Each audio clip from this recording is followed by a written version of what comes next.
Jadi hari ini kita akan share kembali mengenai perkembangan data ekonomi yang kemarin diumumkan oleh Bank Indonesia melalui websitenya itu neraca pembayaran atau balance of payment yang juga biasanya yang menjadi perhatian dari market sebagai bagian dari neraca pembayaran yaitu neraca transaksi berjalan atau current account balance.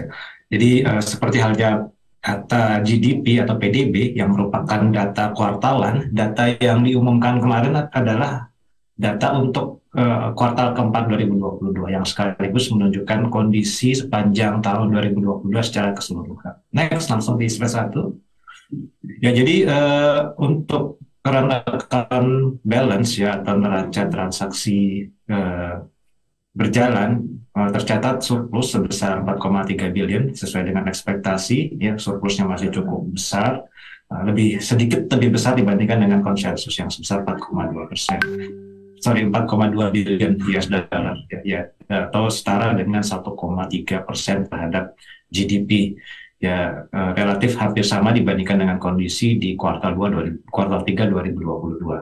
Jadi sebagai catatan bahwa surplus current account atau neraca transaksi berjalan itu direvisi ke atas ya untuk data yang di kuartal 3 menjadi 4,5 billion dari sebelumnya 4,4 billion US dollar. Jadi memang kondisi neraca transaksi berjalan yang surplusnya masih cukup baik itu didorong oleh keseimbangan di neraca barang yang tercatat sebesar 17 billion ya atau hampir sedikit rendah dibandingkan dengan goods balance atau neraca barang di kuartal 3 yang sebesar 17,8. Jadi sementara untuk quarterly income, primary income itu 4Q itu defisitnya tercatat menurun menjadi 9,4 billion.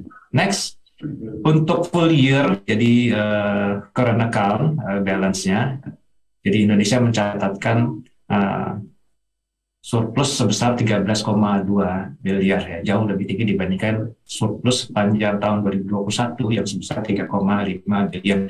Jadi secara rasio terhadap PDB-nya juga mengalami kenaikan signifikan dari 0,3% terhadap PDB di 2021 menjadi 1% terhadap PDB di 2022. Ya, jadi hal ini juga seperti halnya kondisi di kuartal 4 ya didorong oleh ekspor dari barang ya yang mencapai 292 billion yang meningkat dibandingkan dengan tahun 2020 sebesar 238 billion dan memang dominasi oil gas ya sampai 274,5 billion US dollar. Memang kondisi neraca transaksi yang cukup baik di sepanjang tahun 2022 itu memang ditopang oleh ekspor gas ya karena didorong oleh harga beberapa komoditas unggulan dari Indonesia yaitu batu bara dan juga PO. Naikin. Nah, kalau dari si neraca sial memang tercatat untuk kuartal 4 tercatat mengalami defisit yang lebih di kuartal 4 ya sebesar 0,5 billion dollar ya setelah bahkan defisit hingga mencapai 5,4 billion dollar. Jadi disebabkan oleh defisit yang lebih rendah di portfolio investment itu 2, billion dari defisit 3,1 billion dollar.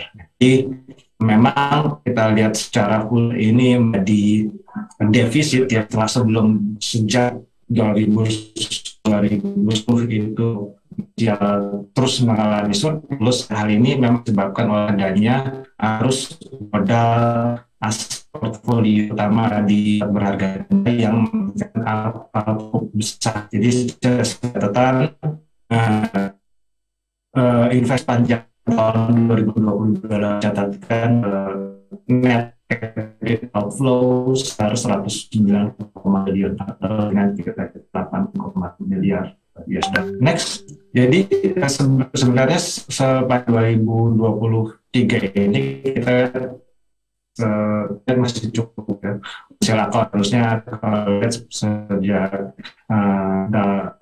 sepanjang tadi inflow yang cukup signifikan. Sementara secara keseluruhan dari overall balance of payment menjadi surplus di tahun 2002 di kuartal 4 2022 ya, menjadi 4,7 miliar dari sebelumnya defisit sebesar 1,3 billion di kuartal 3 2022 ya. Memang ditopang oleh account balance yang masih tetap surplusnya cukup besar dan defisit di financial account yang menurun cukup signifikan. Namun demikian, kalau kita lihat sepanjang tahun 2000 untuk angka full year itu terjadi surplusnya yang lebih rendah ya, yaitu sebesar 4 billion ya, dari tahun 2021 yang tercatat cukup besar yang mencapai 16,1 billion US dollar ya. Tentu saja kembali ini disebabkan oleh adanya arus modal asing keluar ya, yang menyebabkan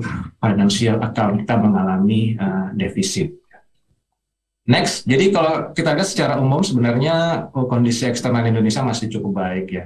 Namun demikian memang kita melihat terjadi currency volatility yang masih cukup tinggi ya. Kemarin sendiri rupiah itu masih ditutup di kisaran 15.100 sampai dengan 15.200 ya. Kemarin itu posisinya itu berada di 15.158 dan secara month to date itu sudah melemah sebesar 1,1%. Nah, tapi kalau kita bandingkan dengan mata uang lainnya ya, ini bahkan lebih mengalami depresiasi lebih signifikan dibandingkan dengan rupiah ya. Jadi bisa disimpulkan bahwa pelemahan rupiah dalam beberapa waktu terakhir ya, terutama di bulan Februari itu lebih disebabkan oleh kondisi global, ketidakpastian akan seberapa bank sentral di negara-negara maju, terutama Amerika, di Eropa dan juga di Inggris, seberapa tinggi lagi mereka akan menaikkan suku bunga. Dikarenakan memang inflasi ya, yang sulit untuk diturunkan lebih cepat ya.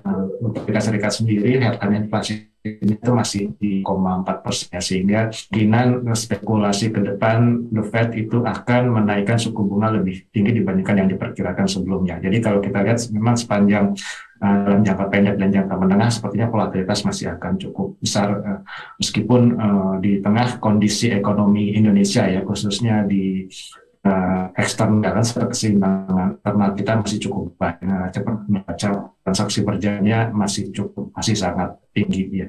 Ya, tapi kalau kita lihat ada potensi kita menilai bahwa rupiah itu akan menguat sampai dengan akhir tahun 2023 ini ya, dengan apabila memang bank sentral di negara-negara maju itu sudah mencapai peaknya dalam menaikkan suku bunga. Mungkin dari saya dan Pak Grinda, terima kasih.